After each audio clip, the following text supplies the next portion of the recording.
So we're going to stay on this focus of integration, interoperability and deterrence. And of course, being ready to fly and fight together is absolutely essential for success in operations with our allies and partners. So we're joined for this last session of the day by the leaders and representatives of 4 nations who are making this ambition a reality in the Nordics and beyond. So please, first of all, I would like to welcome Major General Juha-Pekka Keränen, who's the commander of the Finnish Air Force, and also Major General Rolf Folland, the Chief of the Royal Norwegian Air Force. Welcome.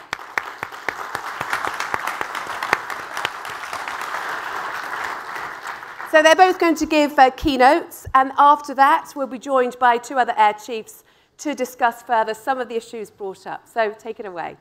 Okay, good afternoon, everybody, ladies and gentlemen, distinguished colleagues. So it's a great honor to speak to you today at the Global Edge and Space Chief Conference. As a rather new member in NATO, I'm excited to share my perspective in interoperability. But I've heard today lots of interesting questions about our dispersed operations or agile combat deployments, or what is our total defense approach in Finland. So we cover that in our discussions. But I would like to raise up 3 points. Our geopolitics is it what it is. So 2 out of 3 Russian key areas are on our border. So that affects our mentality. We have 1,000 years history about the Russians, and we have had over 30 fights against Russia, and all of them in our own soil. So that affects our mentality against Russia. And for being safe and for being capable to get to fight, we have to disperse. And that is our main topic, how we have done business in all the time since World War II in Finland. And we had a web tag, and luckily that US Air Force captains also discovered that to be capable to defend our air bases in Finland, we have to be based in Finland. And that is the reason that we have to keep our jets also in Finland. So on paper, interoperability should be easy. Just stick to the NATO standards. However, in practice, it's far more complex. Even when connectivity, physiology, TTP are established and challenges remain. And I have experienced this personally during the integration process of the Finnish Air Force's state-of-the-art Air C2 system in the NATO's integrated air and missile defense system. I have worried about its slow progress, and no matter how hard I push my staff to work more, delays have been inevitable due to different working procedures with my Air Force, the Finnish National Accreditation Bureau, and NATO. Once again, I noticed that the devil lives in the details, and nothing is simple. We airmen are privileged because Air Force standards have been in place for a long time, ever since the radio was installed to aircraft and people understood that real-time coordination was necessary to win battles. However, these procedures were optimized locally for many years, as seen in Finland and Sweden. As stated today, I also think that trust is the basis for everything we do together. Gaining trust is the key for success. For soldiers, this mainly means educating and training together, or maybe just having a beer together after work. In Finland, we do things simple. We usually important decisions and friendships are made in hot sauna. I would like to share a brief history how Finland and Sweden achieved interoperability and gained trust of the other Nordic countries. The Nordic nations are like-minded, which ensures smooth cooperation between our countries. It is easy for us to talk about each other, like Sweden fights for the last Finn, or Finn doesn't speak until he gets a beer in his hand. You may wonder now, our president speaks a lot, but he was born in a Swedish-speaking family. To enhance interoperability, the 5 Nordic nations decided to use English language instead of Swedish in official NORDEFCO meetings. NORDEFCO, which stands for Nordic Defense Cooperation, was established in 2009. In my opinion, its main achievements have been cross-border training, Nordic air surveillance network, and maybe combined camouflage procurement. The first one, cross-border training, was not a task assigned from the top to down. Instead, It was organized at the squadron level between Pudo, Kallax and Rovaniemi back in 2009, while NORDEFCO work was thus starting. This is a good example of when people trust each other. They find a cost-effective way to cooperate and achieve much better training opportunities. The base for this cooperation was established during the combined training at the Arctic Fighter Meet, a simple training event where we train very young pilots in basic fighter maneuvers and dissimilar air combat with F-16, F-18, Wikman and Gripen. The point was that instructor pilot and replacement pilot got to know each other, and after the training it was easy to connect and cooperate. Finland and Sweden have worked hand in hand since 2000, beginning with the international exercise Aurora Borealis organized by Swedish Air Force. I think that Sweden was more prepared to do its international partnership dating back to the era of Saab Draken, which Jonas, Swedish commander, as a Draken Knight, remember well. The Finnish Air Force advantage was use of the US Navy aircraft, which provided us initial training in the US. However, in the mid-90s, US Navy phraseology and also procedure differed significantly from the US Air Force standards. That was the reason that Squirt Seaman F-15 pilot came to the US Navy and harmonized fighter weapon training in the US Navy. Both our nations had its unique and capable data links, but they were not interoperable. Tactical communication was in Finnish and Swedish languages, and both nations used the metric SI system. Finally, 20 years ago, Finland decided to aim at NATO interoperability, as stated in our white paper in 2004. It mandated to replace the national data link with Link 16, to use imperial units and English language, as well to establish our F-18 readiness unit capable to operate on NATO missions. Sweden came to similar decision at the same time. For Finland and Sweden, this has been like 20 years path to finally be full members in NATO, and we are proud of that. During this trip, we have got lots of assistance from our allies and friends. For Finland, a significant milestone was NATO TAC Eval 2009 in Trollenhagen, together with and help with the German Air Force, and for Sweden, Operational Unified Protector in Italy, when Swedish Gripens operated in Libya. After the Russia occupied Crimea in 2014, Finland and Sweden came even closer and started to develop combined operational plans and participate in each other's national main exercises in dispersed manner. To mention some activities which are clear for our NATO allies, but for our Air Force's integration zone has included training against MiG-21-9s in Lage, participate in exercises like Frisian Flag, Elite, EPA fighter weapon instructor training, Red Flag, and NATO-led operations like our exercises like Strong Resolve already in 2002, when Netherlands organized the Wing Ops and Belgium Air Force provided us ATOs and connectivity to NATO. And since then, Cold Response exercise. I think that at the unit level, interoperability was achieved rather quickly, and both nations once began training together with other air forces. For Finland, it was a wise decision to start organizing air defense exercises named simply ADEX and host visiting unit training events in Finland. That was a cost-effective tool to oblige the whole Air Force personnel to study NATO standards for being more capable and to host and run exercises. First nations came here to Finland was UK, France, Netherlands, and of course Nordic nations. Later on, first exercise was held in 2003, followed by 2005 and 2008, and the latter actually being part of the Nordic Air Meet exercise leadership, of which rotated between Finland, Norway, and Sweden. This norm exercise was modified to the Arctic Challenge exercise in 2013, since then organized every 2 years. Next year, ACE will be the first exercise under Denmark's leadership. It's operationally relevant. Aircraft will operate from 3 countries, using 5 to 6 air bases, and exercise will be led from the 4th country from part of our KEOC. These were the first steps to integrate NATO air power in holistic matters. When Finland and Sweden decided to apply for NATO membership after Russian attack to Ukraine, It displays all obstacles, and almost immediately before air forces started to deepen our cooperation and to plan combined and joint air operations center.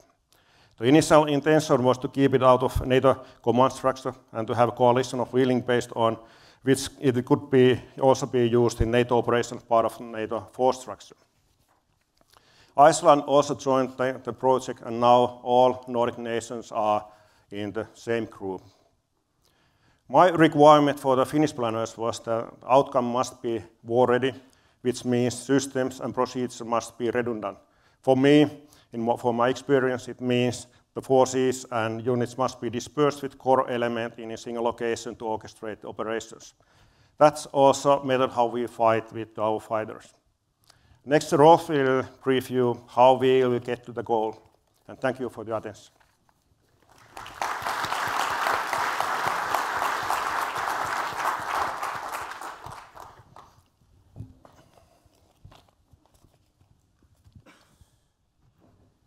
Thanks, JP. Distinguished guests, fellow Air and Space Chiefs, ladies and gentlemen, it's a great honor to be here today and address this excellent conference. And along with JP and the other two Nordic colleagues, I will try to share some of our recent experiences and insights from transformation of our air command and control structures and the lessons we have learned in adapting to the challenges of multi-domain operations with findings from the recent exercise we had earlier this spring as part of Steadfast Defender, Nordic Response, I mean. I think my speech will be a little bit more detailed on the tactical level, on the experiences we've seen in comparison to many of the other here today. So I hope it will be interesting. Innovations in civil and military technologies are transforming the character of modern warfare, and I would especially highlight the democratization of space, automation, artificial intelligence, and improvised long-range precision munitions that are leading to a more complex battlefield environment. And for deterrence to be effective under these conditions, it is crucial that we demonstrate both the capability and resolve to execute day zero military responses. And this is especially important in high-end multi-domain missions such as counter A2AD. Acknowledging this development, the Norwegian Air Force recently established a Joint Air Operations Center. The JOC integrates the AOC and the CRC into a single organization under one commander. This reorganization is a pivotal step towards more effective utilization of available weapon systems, especially fifth-generation systems, enabling us to lead high-end air missions and campaigns in support of joint operations. To enhance the Air C2 organization, JOC will adopt a joint all-domain command and control approach and embrace these type of operations as our standard operational framework. And these contemporary shifts in warfare coincide with two significant geostrategic developments in our region. First, of course, the accession of Finland and Sweden into NATO, and secondly, the establishment of the third NATO Joint Force Command in Norfolk. And these changes significantly impact the strategic High North theater, offering new opportunities to strengthen the operational partnership between all the Nordic countries and NATO. As a first step towards more effective integration and coordination across the Nordic air forces, we, as Nordic air chiefs, have approved a Nordic air power concept with integrated Air C2 as a key line of effort. Additionally, NATO is expected to establish a new C2 node, Air C2 node in the north, and the Nordic CHODs, the Chief of Defense, have proposed that this Air C2 entity should be located in Norway. And if NATO approves the JOC will be nominated as the core of the potentially third KOC, fulfilling the Air C2 requirements for AirCom. And during Joint Warrior and Nordic Response, as I mentioned, that was part of Steadfast Defender exercise series 2024, the JOC assumed the role of Air Component Command as part of an experimentation and concept development test, based on an agreement with Joint Force Command Norfolk and NATO AirCom.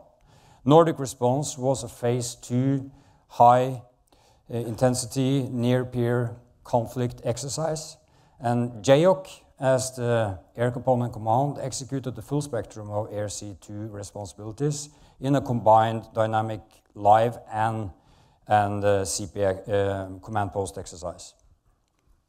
This exercise served as a proving ground for JOC's ability to effectively plan, lead, and execute high-end missions and campaigns from the operational to the tactical level of command. JOC was supplemented with personnel from, of course, the other Nordic countries, along with personnel from the United Kingdom, United States, and NATO, as well as liaison officers from the other components. JOC and the Norwegian Air C2 process are based on NATO doctrines, but the organization is adapted to national requirements and constraints. In practice, JOC is the Norwegian JFAC, and due to the current national constraints and after the establishment of the JOC, that was 1st of January last year, we are located on 2 different locations. So the CRC is in one hardened facility and the AOC in another one. So we had to do planning and execution of the air tasking cycle had to be splitted between 2 geographically locations during the exercise. Split or distributed command and control may result in a more resilient Air C2 construct. However, it also introduces inefficiencies, increases the requirement for coordination, robust and resilient communication and information systems, and creates space for errors, misunderstandings, and confusion. And not only related to air operations, but also to support the joint force. A key finding from the exercise Nordic Response 2024 was that the iterative 3-day air tasking cycle should not be split between locations, and consequently, as a part of the process to establish a potential KOC in Norway, we are now looking to locate the JOC in a hardened facility that is capable to fulfill the requirement of approximately 400 personnel. JOC, as an ACC, was the supported commander for most of Nordic Response. 9 days I was the supported commander. And planning and executing a series of high-end missions with participation from all domains in the joint force. To synchronize and coordinate effects from multiple domains in time and space, JOC issued integrated tasking orders, ITOs, to the joint force as the supported commander. And the ITO and the ITO process were established on the JDO doctrines from the US Air Force, and mission commanders at the JOC led the ITO planning effort with organic participation and support from all the other component commands. The operational and tactical efforts were synchronized across all domains, stretching back far enough in time to incorporate all involved components and domains. And the essence of the ITO was to incorporate capabilities across components and domains. And this allowed for mutual support and effects in missions that would otherwise be impossible to execute under traditionally established planning doctrines. The ITO acted upon during Nordic Response contained pre-planned military response options, simulating a synchronized timeline to achieve effective synergy across all relevant domains. Overall, the ITO, the Integrated Tasking Order, proved to be an effective instrument to synchronize effects across the joint force.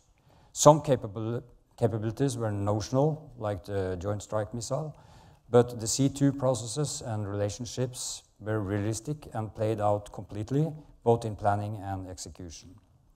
Another key finding from this exercise is the need to innovate how space and cyber resources can be used to achieve operational effects in support of joint all-domain operations. I must admit that the JOC established for this exercise struggled to understand what cyber and space could bring to the fight and how to maximize their operational and tactical effects. And this challenge became more pronounced as the desired effects moved from strategic to tactical. And the root causes of these shortfalls likely fall into one or more of the following categories, either knowledge, competence, trust, or connectivity.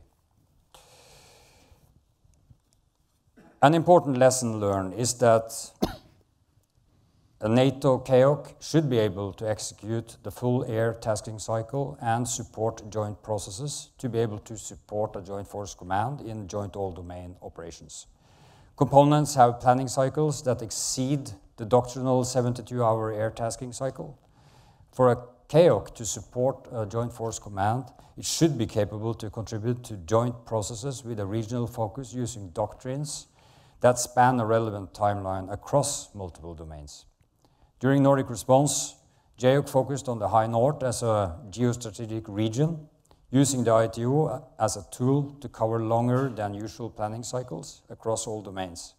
And in conclusion, I think the JOC's experience during Nordic response and the experience we made together with all the Nordic Air Forces, the Royal Air Force, US Air Force Europe that took part to man this JOC, that it underscores, at least for us that took part of it, the importance of integrated air C2 and joint all-domain operations. Because the keywords are tempo and tempo in the OODA loop and to create synchronized fires. Moving forward, we will continue to refine our processes from this exercise and leverage the lessons learned and enhance our capabilities to ensure effective deterrence and operational success in collaboration with all the other allies. With that, I thank you for the attention and just mention that between us and free drinks are the number of questions you're going to ask. So.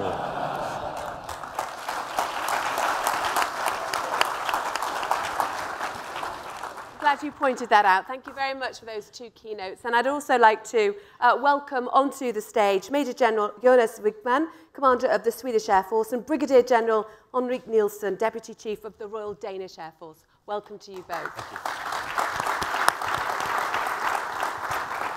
But I wanted actually to start by asking you, Rolf Folland, really interesting about the fact that you said that at the CAOC, it was very difficult for some to really appreciate how space and cyber can be best utilized. And you mentioned that knowledge, trust, compliance, and competence were part of the reason for this. What are you going to do to get over this and to make sure that cyber and space can be fully realized in the future? Yeah, I think part of it is we have to look inward in our own Air Force and look into how we build competence on our airmen and personnel, officers and specialists. And I think right now we have a lack of education opportunities for space and cyber experts. So we are looking broadly among allies on how we can take part of their education. We have been lucky to send people to the US Air Command Staff College, for example, to get some space expertise there. And I think also the US Space Command is setting up some kind of Space Command college in DC. So we're looking for opportunities to build competence. Because in Norway, it's the space domain is not under my command. It's under the intel services. And I think that is also part of the problem because the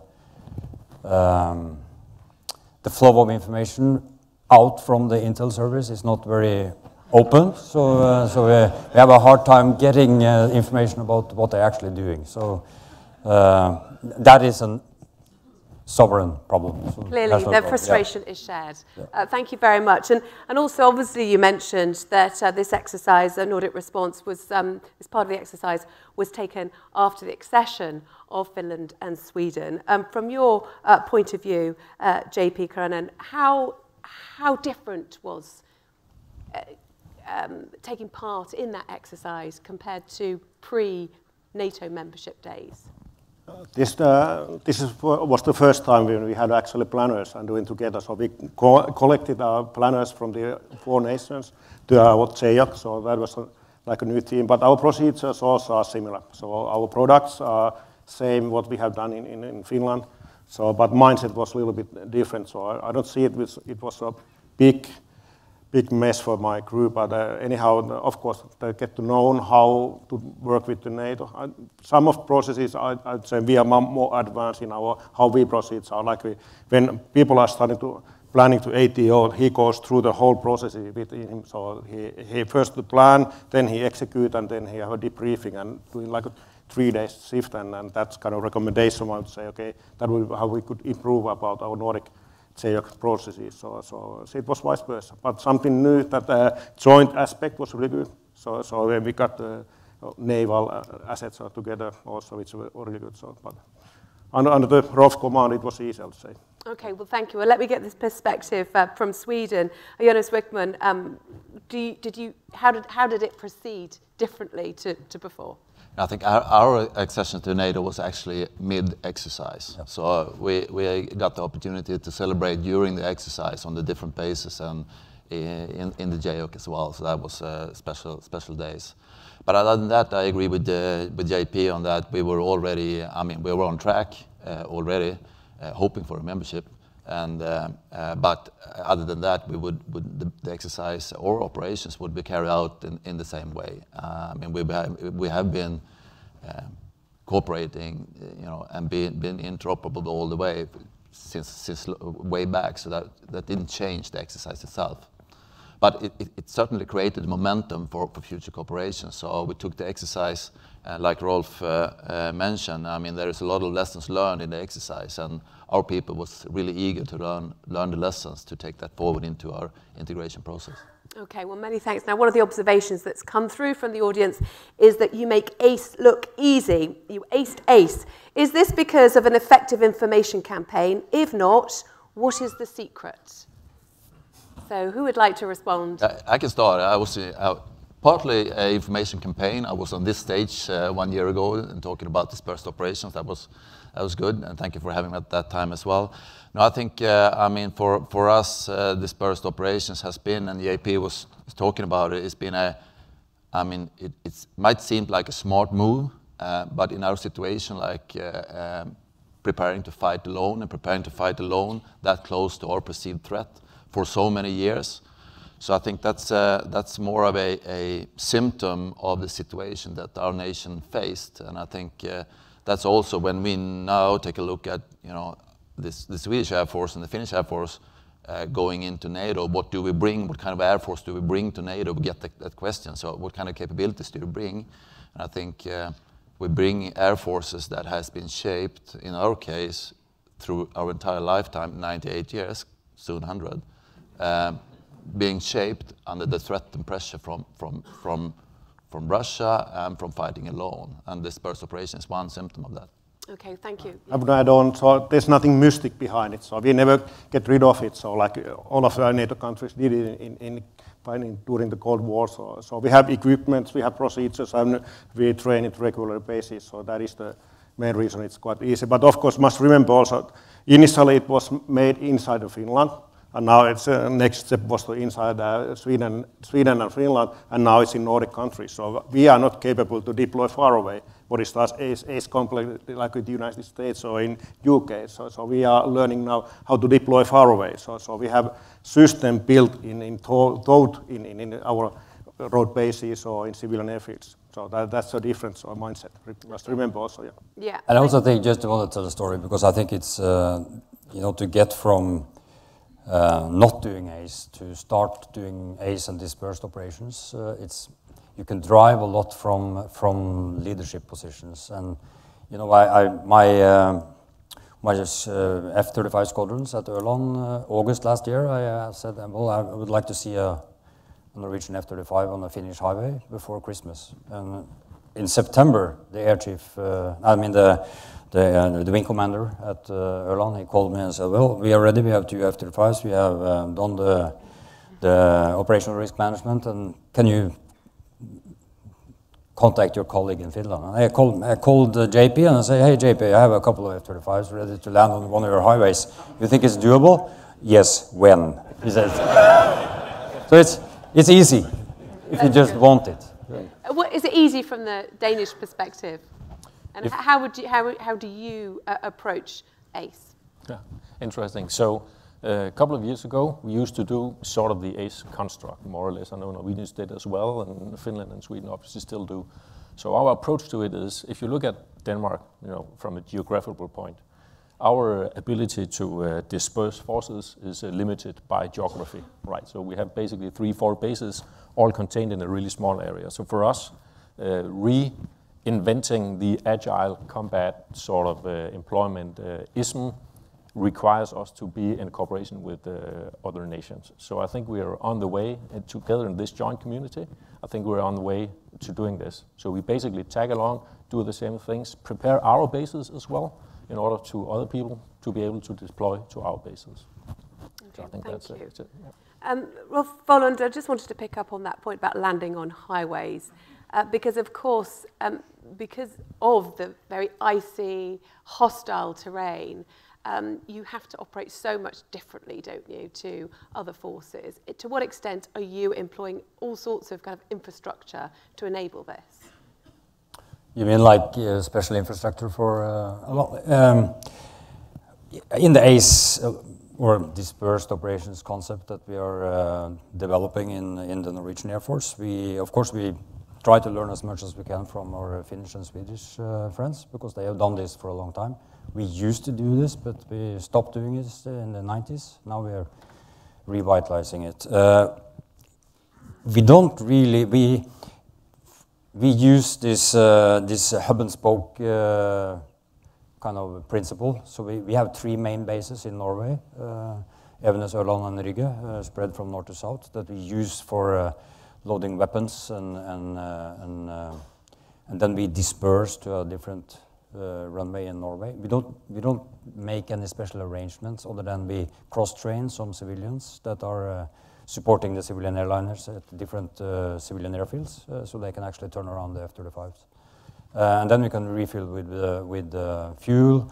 We have started to reuse some of the caves that we that we used earlier, that is still usable. And how easy has it been to restart that policy that you let go in the 90s? I find it easy. Just you have to make the decisions. And the good thing is, this is the type of decisions I can make for the Air Force. In the Air Force, we don't need a full process with defense staffs and MODs, and this is decisions that can be made on the tactical level. So it ties, yes, go ahead. Yeah, we would like to keep a footprint as low as we can, so not to take extra facilities. But of course, we have landing lights over there, what we can use also in wintertime. We have glide slope as puppies, and then we have a movable DMEs. We used to have also tactical ILS, which we can use in F-18 and Gripen, but that's about it, so nothing else special. Of course, when it's we have cleaners and to get frictions up when it's icy conditions. And our weather limitation a little bit higher compared to the landing like a normal ILS, so it's 100 feet higher, but anyhow we can operate as it is. But main idea is that to use highways, that then you have lots of targets for targeting, and that's main idea is to when you use highway, it's either way. It's big countries can have a aircraft cabin around. So for me, it's I go and keep my second engine up and running, and can stay and refuel at the same time as then take off from the highway, and that's the fastest way to do it. And starting operations also. So the audience are just wondering how other air forces can emulate your agility. What do they need to focus on? What are the kind of key principles, would you say, that other air forces could do to try and repeat and get the same level of agility that you're already displaying? Yeah, I think it is a challenge. I mean, you touched upon the infrastructure is also a challenge when it comes to the footprint. And I mean, ideally, you would have designed your equipment in your aircraft and all the infrastructure to be able to disperse. And that's what we did. We did it back in those days. So our aircraft and all our equipment are designed with the specification to be able to disperse with light footprint. So if you haven't done that, if you have a system which is built on different bases, it will be a struggle. But other than that, I think, and we've been talking about that during today also, there's emphasis in our air forces on base operations. So there is one part of it which is air operations, but the base operations and the challenges for base operations when you need to get the fuel truck and the crew and the technicians and the mechanics to the same spot in the same second and then disappear. That is a challenge in itself, and that takes a large amount of mission control on that, and it takes a lot of trust in the organization. So I think a lot of things can be done through setting up base operation and mission control. Thank you. And I wanted to ask Henrik Nielsen the question which has come through. What is the biggest inhibitor to the future integration of your air forces? And certainly there was a mention of trust there. Is that it? Is it trust which is an inhibitor? Well, from my point of perspective, no, trust is not an issue, not at all. We have worked together for many years, and I think we have a great level of trust already, so that is not the problem.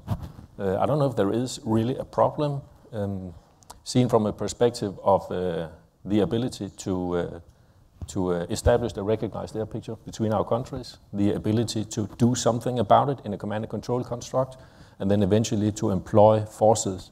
I think that's pretty much what it takes, and we're on the way of doing that already. So I don't foresee any major issues with the integration as such between the Nordic countries at all. Okay, and I wondered if one of you could answer this question that's come through. How is safety and risk to life taken into account in your dynamic ACE exercises? Is there a higher risk tolerance on such exercises?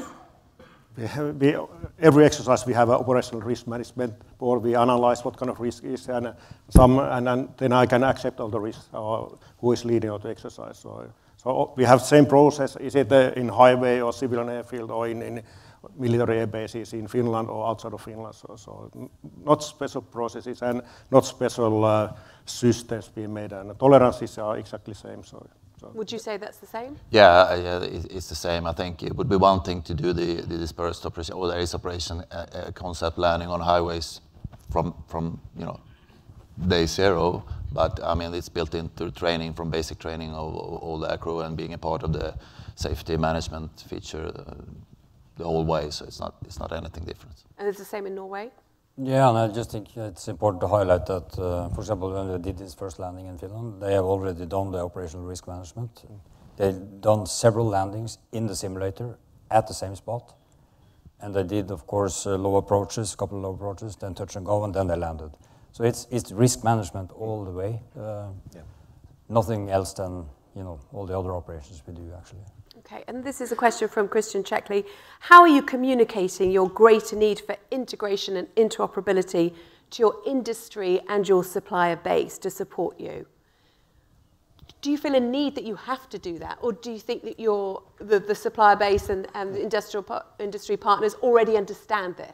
In Finland, we have a strategic partner, Patria, who actually built our F-18s in Finland, and they are part of our wartime organizations also because we are heavily relying also reservists. So my peacetime establishment is 3,500, and in wartime is up to 25,000. And most of my troops are reservists, and Patria and Finnair, they are part of our wartime wartime units, and they are doing a special task for the how to maintain aircraft or battle damage repair and that kind of stuff. So that's how he had done. So, and of course, when we had a F-18 competition, HX competition to replace F-18, so that was one requirement probably when it came into the part of the NATO. So we had to have some self-sufficient capability in Finland to maintain aircraft in certain time of in crisis also. So that's how we plug in our industry also together and doing that together. But disperse itself is done by militaries. And Nielsen, is that the same for Denmark? Would you say you had to change the relationship with your suppliers and industry partners? Well, to some extent, yes, I would say. I think so. Denmark is right in the middle of the negotiations on defense agreements for the next 10 years to come. And as part of that, we need a stronger discussion and debate with the industry on how to support the general development of the forces. But that's not just the Air Force, that's all of the domains, basically. Jonas, Wikman, is it a similar approach? Yeah, I think when it comes to pairing the industrial support to the Nordic air power concept, I think it's the same thing with that. Like for our organization to react, it's a lot of leadership in the beginning to be pretty clear on what we want to achieve.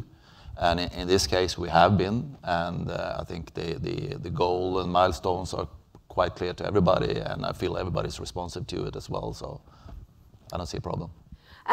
Obviously, retention, recruitment is absolutely crucial to so many air forces right now. It's an increasing challenge, and this is an interesting question which has come in. How has this new approach to agility been received by the airmen and women on the ground? Is it positive, or has it caused friction? Would you say that there's been a positive response to any new approaches? In Finland, we still have a mandatory conscription, so we will get voluntary basis. So that's not a big issue in our side, and we can order them to be part of that. But of course, will they stay? That's the question. They will stay mainly. But yeah, idea is that if you want to become as an aircraft maintainer, you have to apply it as a conscription in our Air Force, and then we of course try to recruit all of them to be part of our either in peacetime units, or they stay an extra year to be more capable as a reservist, and every year we call them up to be in train and rehearse to maintain the capabilities. So not a big issue in Finland so far, luckily. Any friction in Norway? No, it's the same. We also have conscriptions, and we use the conscripts to more specialized working processes, actually. And after the 12, 15, 16 months conscription, they are offered a contract to be an active reserve, to do exactly those things.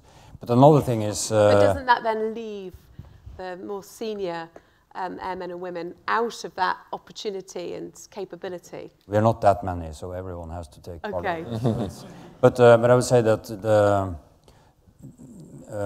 the movement to introduce the civilian, people at civilian airfields working for SAS, Norwegian, other airliners, to support us, we give them a course on the F-35 and they can support us. That has been very positive, and I think it's part of the total defense concept that people want to contribute because we all see the situation in Europe.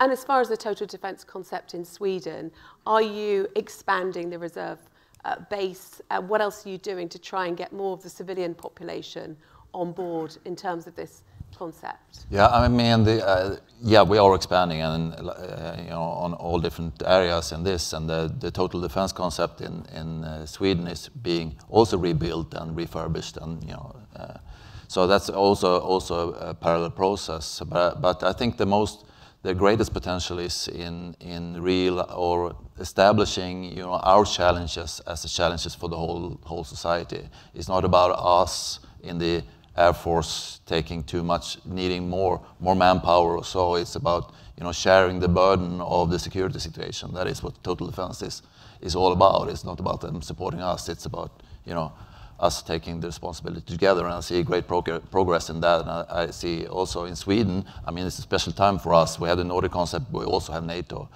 We are going from a doctrine where we're prepared to fight alone to a doctrine where we are prepared to fight together.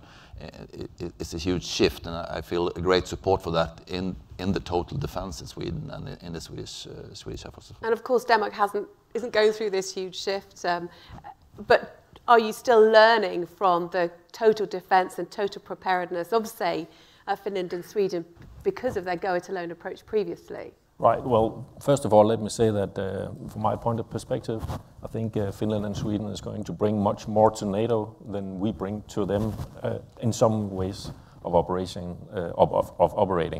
especially the whole agility thing and that. We can learn a lot from that. But getting back to the whole development and the conscript thing, so Denmark is in the process of expanding our military as such, including the amount of conscripts and the period of time they have as conscripts and what we can use them for. So we're sort of going along with the same method. And I think that the general issue that we have is not recruiting. We can recruit people enough. The general problem is keeping them aboard after a few years. But I think that's not just a Danish Air Force issue. I think that's a global issue, pretty much, at least in the Nordic country, as I've talked to the air chiefs about. So, but along those lines, what we need to do, as Rolf was saying, we need to build new and other competences in our airmen in general. So the old way of doing business, we need to be more modern. We need to accommodate modern technology. We need to accommodate a new generation of fighting the war in our airmen, in their training and education. And I think that's one of the imperative steps of having them gain enough interest that they will find it more interesting to be in a military that is modern, that is quick, that is facilitating operations in a more pristine way. Interesting question that's come in related to that. What is the key to integrating reserve and regular forces effectively? I know there was mention of SAS pilots, for example, are being brought in. What else are you doing in Norway to try and improve that integration? To integrate... Just so that reserves and regular forces operate more seamlessly. Yeah, what we do is we establish a new, at least from the Air Force perspective, a new contract, so to say, for active reserves. We haven't had that before. That's been something only the Home Guard has been doing previously. And that means that I can have, I can use the personnel 30 days per year. They're on the contract and with agreement with their civilian workplace, and 30 days per year can pretty much take care of the currencies, even for pilots, as long as they are experienced when they leave the Air Force. So we're looking from everything from F-35 pilots down to assistants in the mess hall type of thing, the whole spectrum of active reserves that make it possible for us to search, because we can't, we are not enough people in Norway, so we can't have a big working force in peacetime. It's not enough. Yeah, I was in Arctic frontiers in Tromsø in the high north back in January, and part of the discussion there was the fact that it's the kind of population shift in a way that you do need, because you need the high north to be populated as an actual deterrence as well. Yeah. So to what extent, does the military have to really dovetail even more, would you say, in Norway than other countries to ensure that the whole concept is looked at when it comes to population movement, employment as well in the high north? But as you know, as Henrik mentioned, we all share the problem of keeping people working in the Air Force over years, retention problem, and I've chosen not to fight that. Instead, we try to be flexible to give some flexibility on how many, like the offshore people have. Like maybe you work 2 weeks, long days, then you have a week off. That type of flexibility into how we use the working force, so that people don't have to move to these places far up north where they don't have any family, and it's hard for them to establish their own family because they don't, there are 2 career people in every marriage these days. So it's we try to be a little bit more modern in how we offer. Are you being as modern in Finland? Yeah, it's a similar kind of problems, of course, because most people live in southern Finland. But people who goes to the Rovaniemi, which is our highest air base, so they don't want to leave. So when I stay over there, I would like to rotate them also to my HQ and Air Force Academy. So that's kind of problem. No, I don't want come to the south and coming over there. So, but as maintainers, force protection people, we recruit in locally. So that's how they can actually keep it if they are NCO level, so they can stay over there. But as officer, we have mandatory to move on. But we are same flexible. So many people in our community, so like myself. So my house is Tampere and my office is in Tikkakoski, and that's more often because nowadays our wives they may get more money than we get in military wise. So that's kind of problem, of course. Easy decision. Okay, I want to bring in just a thought that has also come from the audience about the way that you've been cooperating. Can the Nordic cooperation framework potentially be extended, do you think, to the Baltic states to further enhance training, interoperability and coordination to deter Russian aggression in the region? What's your take on this, Jonas Wikman? Yeah, I think, however you set up the different organizations and different corporations, there's always going to be different, there's several setups and several organizations that we do. And I think I'm going to counter the question by saying sometimes we talk about, so this is the organization, and we have gotten the question before, so is the Nordic cooperation a competitor to NATO or to some other cooperation or collaboration? That's not at all true. It's all added to each other. So in any way, the cooperation with the Baltic states and on a larger scale in the region is going to be there in some way. Whether or not it's a part of the Nordic airport concept or not, that's going to be. But it's not one way or the other in this case. Actually, 10 years ago, we brought up an exercise element for the NATO units air policing in Baltic states. So that's Finland-Sweden training event. So it's like a cross-border training. So they can come to Amari or Vilnius to our Finnish airspace or Swedish airspace, and we train together. And it's working like it's cross-border training so nowadays. And hopefully in the future when we have a NATO connectivity, so with connections, so we can go to secret briefings and debriefings. So it's not a big problem. And especially Finland with Estonia, we have really close cooperations already. So we have same radars and that kind of systems and passive sensors also. It is important to say that it's a Nordic cooperation within NATO. Yeah. And we just try to utilize the opportunities that are there because we are geographically located close to each other, and we are kind of long nations, north-south, and not so wide east-west. So it's several opportunities there. Yeah. Because you create depth, and you can create more dilemmas for the adversary. And so, looking at the geographical nature, there's a question from Raymond Lee, Thales UK. Are the Nordic air chiefs developing combined concepts of operations for dispersed disruptive employment of autonomous air systems to augment crewed combat air? There could be plenty of locations to achieve surprise on an adversary. Like mentioned, we have built up our CONOPS, but initially it's what we have currently now, and of course what we get in the future, those come into play. So that's my view on that, but you never know.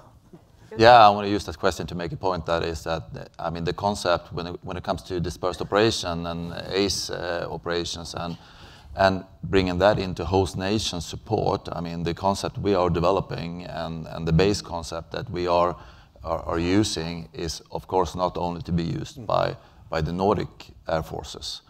We are very much preparing to be able to host any air force or any assets to our last year I was offering anyone a parking spot in the middle of the Swedish forest, I mean, you're welcome, and that's what we try to provide. We try to provide a common level of aircraft cross servicing and all other kind of host nation support to enable larger operations with all different kind of assets. It was not a question, but yeah, it's good. It's good to have that insight. Another question: if you look across the combined capabilities of Nordefco, what are the priority gaps you collectively want to address? So you've talked about the current capabilities that you can do. What can't you do that you want to do more of or in a better way? Okay, but in the future we have 250 fighters. 150 of those are F-35, so as air power we are pretty good in shape. But of course, what comes to the air defense, integrated air and missile defense, so maybe we should have a little bit more about the air defense systems, and maybe we'll see what is future about the unmanned systems like CCA, what was discussed early on, or any kind of unmanned systems. So, and of course, as a foreign nation, we are quite a rather big player. If we combine our defense budget, maybe in the future we may combine, Finland procures that kind of capabilities, and Denmark those, and Sweden those, and that kind of analysis we haven't done yet, but that has to made in political level also, and that those are the kind of gaps. So. But of course, in Finland, I don't have any money to procure any air-to-air refuel tankers or AWACS by myself, but with Sweden we may combine, with the global eye, maybe we get some extra bit all together and so on. Okay, thank you. There's a question. Oh, sorry, do you want to come in? I want to steal that question as well, and you're giving another answer to that. No, I mean, it's for us also, and what I'm looking forward to is there's a lot of potential in the cooperation, because the top level of it is of course operating together, but the cooperation is also about basic training. It's about finding ways to train our even conscript level and up. And that's a great potential there to get synergies in all different kind of aspects in building an air force or building an air power that I think will create higher quality with the same cost. So I think that's a great potential. And JP, further to your point that you just made, a question's just come in. Given the fact that you have a limited budget, how do you prioritise where to focus? Where can others, such as the US, learn from your approach? We have, NATO has own processes, we have big processes, so because we have to divide in which services getting the money, and of course I've been lucky to get F-35s now, and next decade goes to mainly for the army, so that's how we done like old Russian type of systems, so it's well advanced, so how we divide in money and what is my budget, so we have to thoroughly think about it when we get those money, what to invest. And so far, as Air Force, we are heavily being keen on about the fighter capabilities, and have enough missiles or ammunition, I would say, in that way, and capable to operate on that. But for the Finland, do we have money to procure like a strategic airlift? So most likely not. So how can we rely to our allies, or should we do something else, kind of procurement with like a Finnair or whatever? But I can't answer on that way. What are limiting factors in our Air Force? It goes time, and our money is combined in our defense forces. So Chief of Defense, we have a commanders group meeting, and we divide. Okay, this money goes to the Air Force, Navy, and Army, and Special Operations Forces, and then we have to stick to plans. So. Okay, yeah. And how do you prioritise in Denmark? I mean, what is your strategy? Right. So the most obvious would be that the Danish Air Force looks into a vast change in capabilities. Acquiring missile defense systems is a really big part of it, obviously, and then also ISR capabilities. So drones, long-reach drones. That will be the two priorities that we are changing into from now on. Okay, and is the coalition considering additional diverse air power to increase the capability and deterrence across the region? And we talked about autonomous platforms. What else are you considering in terms of diverse air power? from a Norwegian perspective? I can bring in, it's maybe not answering your question, but it's similar. I think this is just the start of a close cooperation between the Nordic nations within NATO. I think what will come as a discussion is the question about specialization, giving up some sovereign right, some capabilities, because it's not very efficient if every nation, and you can also take that into NATO, every nation has the same capabilities. Should some nations be specialized in some sorties, some mission sets, and some other nations doing something else? That is a question that I think we will come to in the near future. There's a question as well that you may be able to answer, given that it was a focus of your presentation. It's regarding CAOC, and the question is, are centralised CAOCs obsolete these days? Should they also be dispersed and hidden? And another question, should the future of CAOCs be virtual CAOCs where all people can be immersed while dispersed? Well, I think it's, this is something that is on the agenda for NATO and AirCom especially. I think, there is a kind of redundancy if you have the CFAC, NATO AirCom, and then you have the CAOCs, and you also have the national AOCs and JFACs that can be tied into this. So there are some kind of distributed abilities and resilience within that concept. The CAOCs should be in a fortified location. I think that's a given right now. And it has been like that, and it should be like that in the future.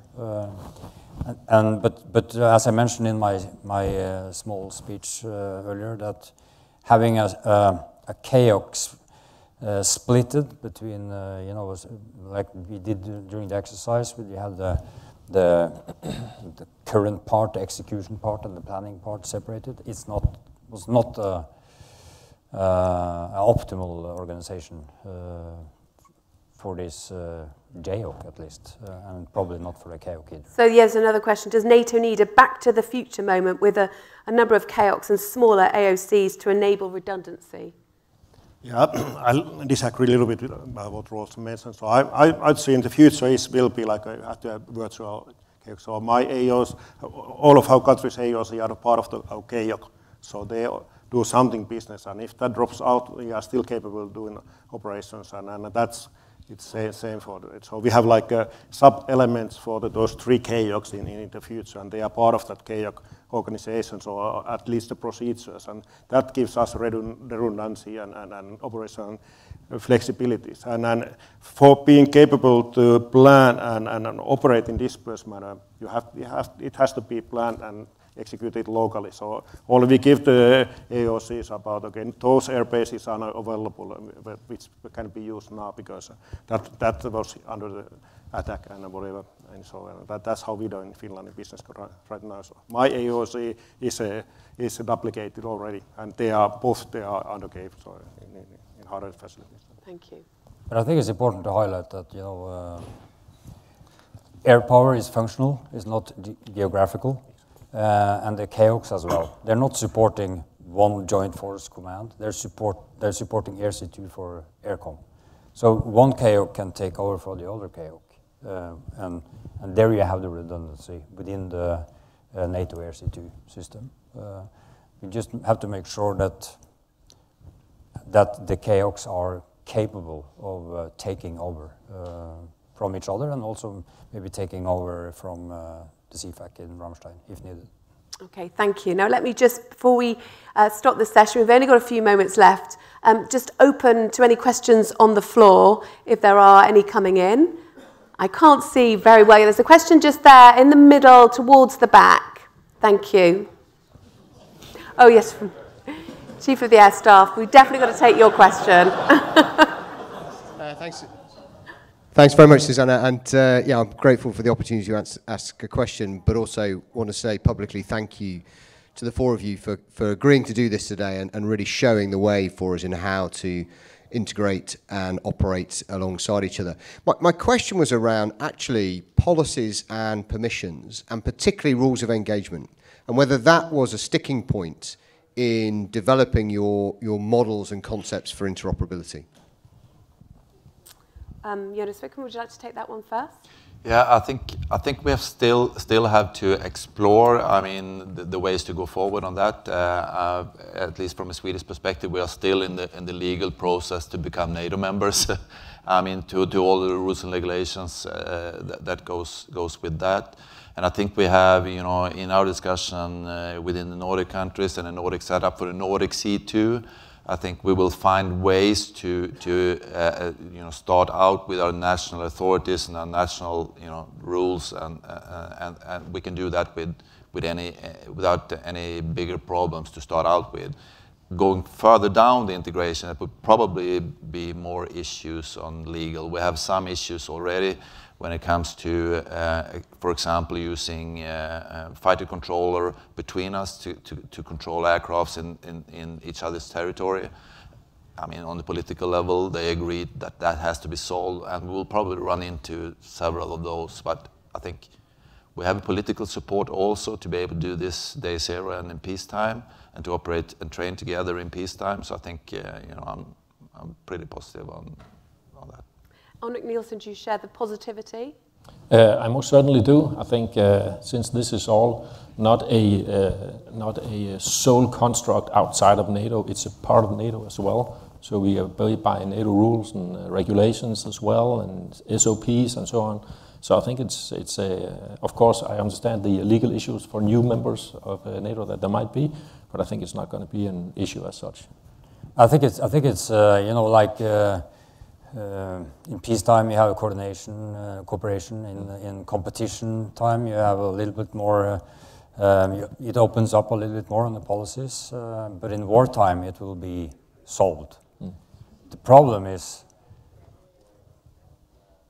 to convince the politicians that we are actually in competition right now, and that we are not in total peace. You know, we need to actually make some of these policies to be changed. And it's not only like border crossing and diplo clearances and moving weapons across. It's a whole 9 yards of those areas where you have policies that need to be changed. JP Keränen?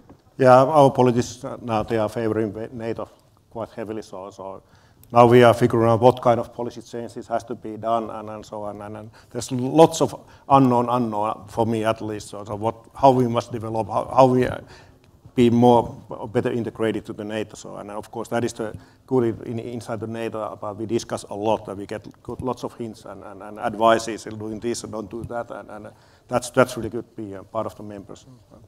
Well, many thanks. I think that really nicely rounds up the session this afternoon and the day of discussion. But please do give the Nordic Chiefs panel a big round of applause. And I really appreciate your time. Thank you. Thank you. Thank you. Thanks very much.